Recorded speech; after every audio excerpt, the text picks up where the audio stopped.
बाबा जी, आजकल बहुत सी लड़कियां छोटे कपड़ों में दिखती हैं। जब कोई उन्हें इस पर कुछ कहता है, वे कहती हैं, ये हमारा अधिकार है, कपड़े हमारी पसंद हैं। देखने वाले की नीयत ठीक होनी चाहिए। इस सोच को हम किस दृष्टि से देखें? बेटा, ये प्रश्न केवल कपड़ों का नहीं है, ये दृष्टिकोण और मूल्यबोध का प्रश्न है। समाज तभी संतुलित रहता है जब उसमें स्वतंत्रता और मर्यादा दोनों का संगम है। स्वतंत्रता का अर्थ ये नहीं कि हम जो चाहें जैसे चाहें वैसा करें, और मर्यादा का अर्थ यह भी नहीं कि किसी की व्यक्तिगत आजादी को बांध दिया जाए। स्त्री हो या पुरुष, दोनों को ईश्वर ने विवेक दिया है। कपड़ा शरीर को ढकने के लिए है, पर संस्कार मन को ढकने के लिए।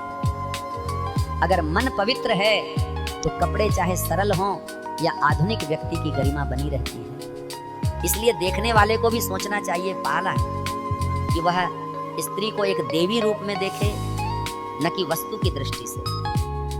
और पहनने वाले को भी सोचना चाहिए कि मेरा वस्त्र समाज में क्या संदेश दे रहा है, क्या ये मेरी आत्म संस्कृति को दर्शा रहा है। आज का युग बाहरी दिखावे का है, लेकिन सच्ची सुंदरता सजावट में नहीं, संयम में है। जैसे फूल की सुगंध बिना दिखावे के फैलती है, वैसे ही चरित्र की सुगंध बिना शोर के मन को भिगो देती है। इस विषय पर हमें एक दूसरे की आलोचना नहीं, बल्कि संवाद और समझ की आवश्यकता है। पुरुष को अपनी दृष्टि सुधारनी चाहिए और स्त्री को अपने संस्कारों को जीवित रखना चाहिए। जब दोनों अपनी मर्यादा में रहेंगे, तभी समाज में शांति और सम्मान रहेगा। बेटा, आजादी सुंदर तब लगती है जब उसके साथ जिम्मेदारी भी जुड़ी हो, और संस्कार तब सार्थक होते हैं जब उनमें प्रेम और सम्मान हो, न कि बंधन। बाबा जी, जीवन में क्या हो रहा है कुछ समझ नहीं आ रहा। बेटा, जीवन एक नदी की तरह है, कभी शांत बहती है, कभी तूफान आता है। जब पानी मटमैला हो जाता है, तब तल दिखाई नहीं देता है। लेकिन इसका मतलब ये नहीं कि तल गायब हो गया है। बस थोड़ी देर ठहर जाओ, पानी अपने आप साफ हो जाएगा। ऐसे ही जीवन में जब भ्रम, दर्द या उलझन आती है, तो बस रुक कर देखना सीखो।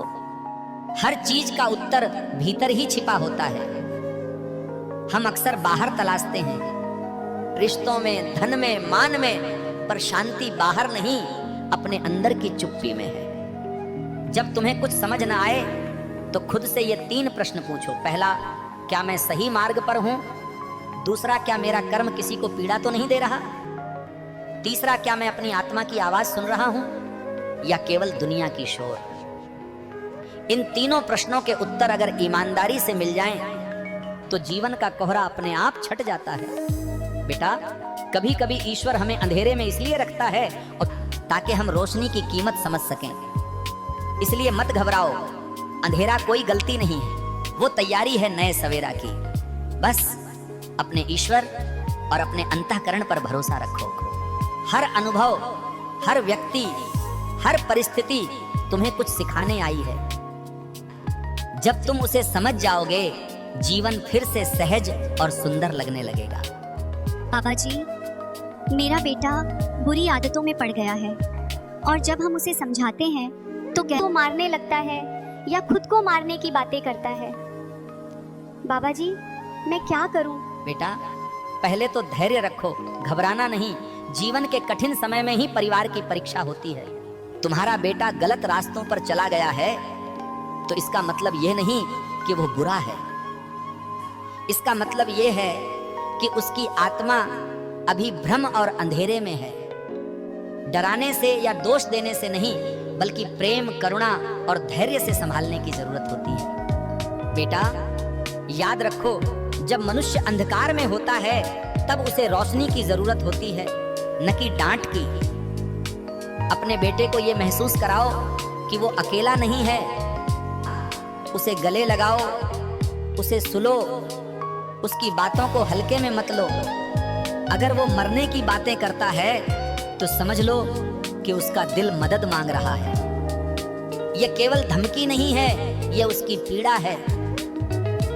ऐसे समय में भगवान का नाम जप, घर का शांत वातावरण और विशेषज्ञ की सलाह तीनों ही जरूरी हैं। बेटा, जैसे शरीर का रोग डॉक्टर से ठीक होता है, वैसे ही मन का रोग काउंसलर पर मनोचिकित्सक की मदद से ठीक होता है। इसमें शर्म नहीं, ये समझदारी है। तुम्हारा प्यार, धैर्य और सही मार्गदर्शन ही उसकी आत्मा को धीरे धीरे अंधकार से निकालकर उजाले में लाएगा। बस उसके साथ रहो, उसके मन को सहलाओ और भगवान की कृपा में भरोसा रखो, बदलाव निश्चित आएगा।